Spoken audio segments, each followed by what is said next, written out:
Hello student, आज इस video के द्वारा हम पादप जगत के वर्गीकरण के बारे में जानेंगे।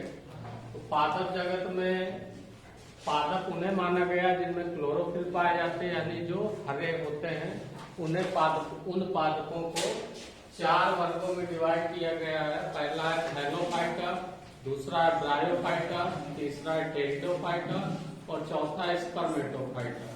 अगर थैलोफाइटा की बात की जाए तो ये सबसे निम्न श्रेणी के पादप हैं, यानी सबसे लो क्वालिटी वाले पादप हैं। और इनकी शरीर संरचना क्या होती है? बिल्कुल सरल प्रकार की होती है।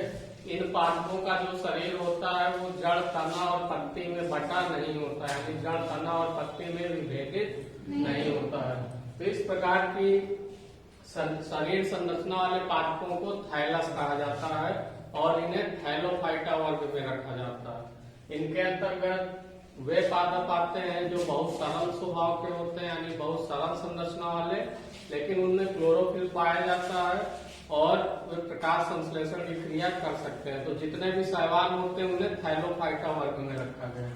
जैसे कुछ के नाम दिए गए, जैसे यूलोब्रिक्स है, कारा है, अल्वा है, स्पाइरोगाइडा है, तो ये सभी शैवाल है। ठीक है, शैवाल कैसे होते हैं? स्वकोषीय होते हैं, क्योंकि ये प्रकाश संश्लेषण की क्रिया द्वारा अपना भोजन स्वयं बना सकते हैं।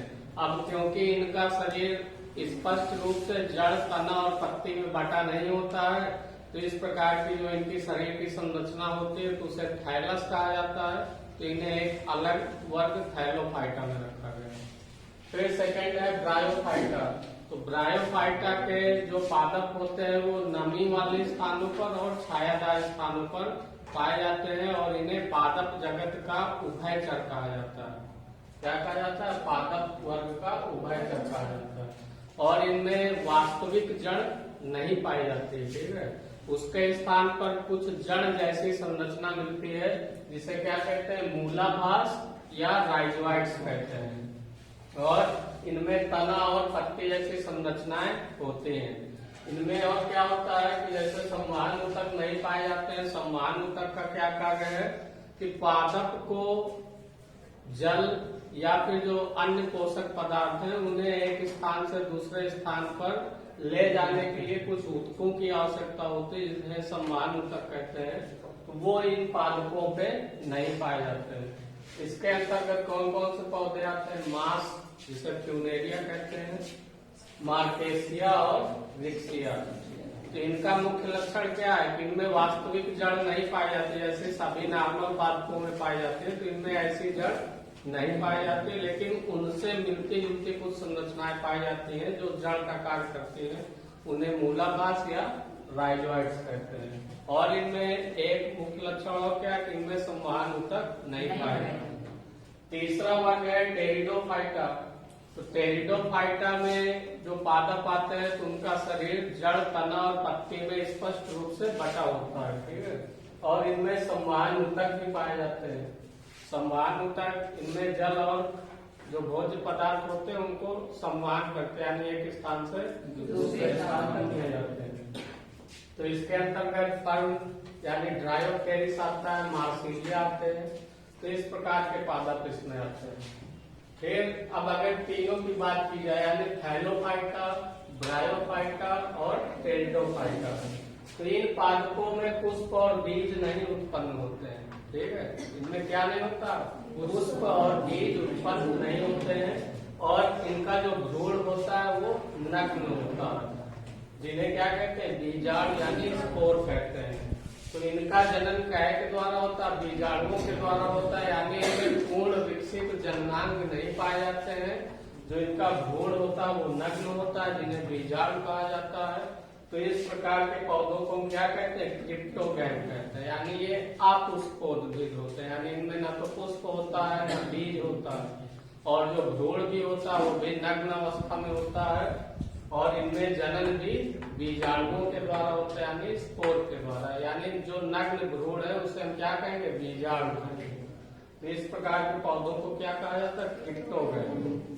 फिर इसके बाद चौथा वर्ग है स्पर्मेटोफाइटा, इसे थाइलेरोगैम कहते हैं। ये इसमें क्या है कि उच्च श्रेणी के पादप आते हैं।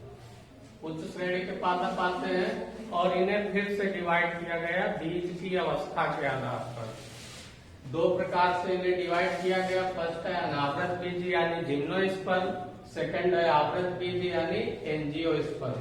अब जिम्नोस्पर्म क्या है कि यह ग्रीक भाषा के दो शब्दों कौन कौन से जिम्नो और स्पर्मा से मिलकर बना।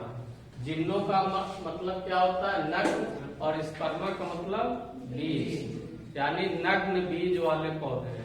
इसका जिम्नोस्पर्म का मतलब क्या हुआ नग्न बीज वाले पौधे। और ये पौधे कैसे होते हैं, बहुवर्षीय होते हैं, सदाबहार होते हैं और काष्ठीय यानी लकड़ी वाले होते हैं। और इनमें क्या है एक मुख्य लक्षण कि इनमें फल का निर्माण नहीं होता, यानी इनमें जो बीज तो बनते हैं लेकिन वो नग्न अवस्था में रहते हैं। ठीक है, वैसे ज्यादातर जो पादप हम लोग देखते हैं एंजियोस्पर्म होते हैं तो उनमें बीज क्या होते हैं फल के अंदर बंद रहते हैं। तो इनमें क्योंकि फल होता नहीं है तो बीज कैसे होते हैं नग्न अवस्था में होते हैं। उदाहरण में कौन कौन आता है, साइकस है, पाइनस जिसे चीड़ कहते हैं, मोरपंखी है, चिलगोजा है, देवदार है। तो ये सभी पौधे कैसे हैं अनावृत बीजी है, यानी इनमें बीज तो बनता है लेकिन नग्न होता है। फिर सेकंड है आवृत बीजी पादप। तो आवृत बीजी पादपों में क्या होता है कि बीजों का विकास अंडाशय के अंदर होता है। अब अंडाशय कहाँ से आएगा जब उसमें पुष्प होगा, क्योंकि अंडाशय कहाँ होता है पुष्प में ही तो होता है। पुष्प का जो मादा भाग होता है, मादा जनन अंग होता है जिसे हम गाइनोसियम कहते हैं, तो वो 3 भागों में डिवाइड होता है अंडाशय, वर्तिका, वर्तिकाग्र। तो ये जो अंडाशय होता है वही बाद में चलकर फल में बदल जाता है। ठीक है, तो इसमें बीजों का विकास कहाँ होता है अंडाशय के अंदर होता है, यानी बीज हमेशा क्या होता है फल के अंदर बन रहते हैं, क्योंकि अंडाशय बाद में फल में बदल जाएगा तो बीज जो होंगे जब अंडाशय के अंदर विकसित हो रहे हैं तो फल के अंदर हो गए। इन्हें क्या कहते हैं पुष्पी पादप कहते हैं। और इनमें भोजन का संचय या तो भ्रूणकोश में होगा या तो फिर बीज पत्रों में होगा। भ्रूणकोश और बीज पत्र बीज में पाए जाते हैं। ठीक है, अब इसके बाद इन्हें फिर से डिवाइड किया गया किस आधार पर, बीज में बीज पत्रों की संख्या के आधार पर इन्हें पुनः 2 वर्गों में डिवाइड किया गया। कौन कौन से, एक बीज पत्री पादप और द्विबीज पत्री पादप। ऐसे पादप जिनके बीज में केवल एक बीज पत्र होता है उन्हें एक बीज पत्री पादप कहते हैं।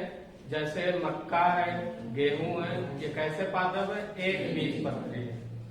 द्विबीज पत्री क्या है कि इनके बीज में 2 बीज पत्र पाए जाते हैं, जैसे सरसों है, चना है, मटर है। तो इस प्रकार के जो पादप है वो द्विबीज पत्री पादप होते हैं। तो पादप जगत को मुख्य रूप से यानी पादप जगत के अंतर्गत जितने भी पौधे आते हैं उन्हें हम 4 वर्गों में डिवाइड कर सकते हैं, थैलोफाइटा, ब्रायोफाइटा, टेरिडोफाइटा और स्पर्मेटोफाइटा। आप लोग इसका स्क्रीनशॉट ले सकते हैं।